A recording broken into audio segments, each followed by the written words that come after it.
Je sors de formation dans un établissement et je découvre qu'en fin de compte, je suis en constat d'un meurtre qui est en train de se réaliser, qui est en train de prendre forme. Si ce que je vais vous dire vous intéresse, je vous remercie de retweeter vers des juristes, vers des procureurs. Tiens, ça pourrait être intéressant. Comment vous dire ça? Parce qu'on marche toujours un peu sur des œufs dans ce genre d'histoire.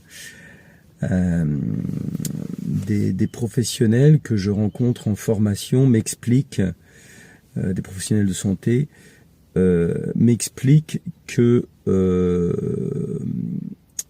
une de leurs patientes âgées a été accueillie dans un établissement et que elle est rentrée dans un protocole de sédation. Ok. Y a-t-il des directives anticipées? Est-ce que cette personne a donné des directives anticipées? Zéro. Cette personne est-elle à l'article de la mort dans le cadre d'une maladie dégénérative très très très avancée? Zéro. Cette personne est-elle en train de se tordre de douleur de façon incommensurable avec rien pour la soulager? Zéro.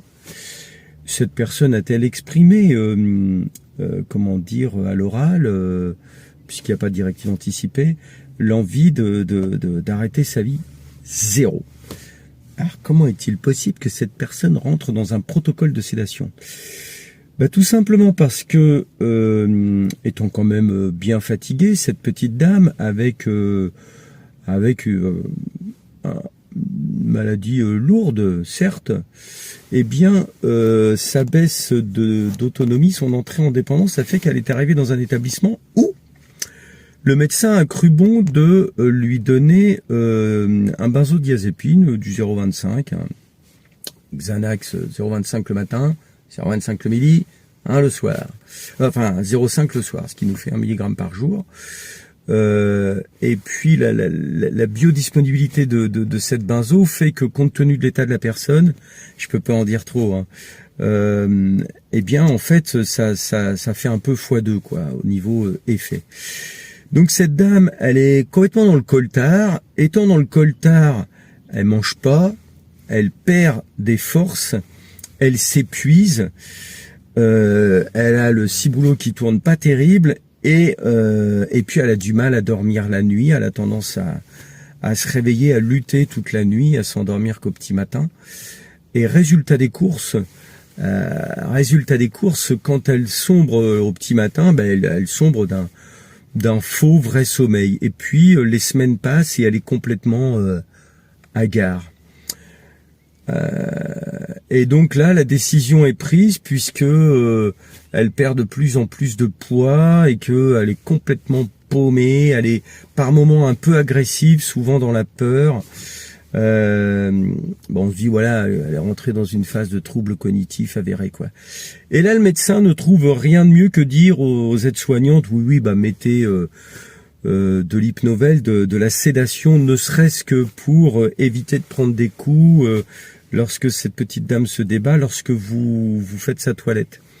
Donc la personne part en sédation, ne serait-ce que pour la toilette, et puis là, ces dames avec qui j'étais en formation, elles m'expliquent qu'en fait, elles ne reverront plus cette patiente, parce que le médecin de cet autre établissement a fait le point avec la famille. En fait, le médecin s'est juste accordé pour vérifier que la famille n'a rien compris, et qu'elle ne déposera pas plainte, et qu'elle dira oui, vous l'avez accompagnée dans la dignité quoi. Le midazolam va provoquer chez cette personne un œdème pulmonaire, et donc elle va se noyer par asphyxie. Ils vont lui mettre des petits patchs de scopolamine, du scopoderme, pour que son flux bronchique soit un peu plus épais, qu'elle s'étouffe moins. Mais la scopolamine, arrivée à une dose suffisante, et il en faut très peu, va provoquer des cauchemars et des hallucinations. Tout ça est hyper connu, vérifiable. Et puis le potassium de cette personne va finir par monter, et puis ils mettront une perf avec un petit peu de potassium. voilà ce qui va se passer. Et comme là, on est en fin de semaine, en fin de compte, ces dames avaient besoin de vider leur sac et d'en parler avec quelqu'un parce qu'elles savent que je connais un peu le sujet. Et je suis choqué parce que, en fait, c'est interdit par la loi. C'est interdit de faire ça. La loi Claes-Leonetti 2016 interdit ça, mais la loi Claes-Leonetti a ouvert la boîte de Pandore. Ce qui fait que là, voilà, il y a une personne qui va être assassinée parce que après, juridiquement, c'est ce que ça veut dire. Donc, si vous retweetez ça et vous l'envoyez à des procureurs, tiens, je vais l'envoyer à un procureur, mais faites-le aussi, s'il vous plaît.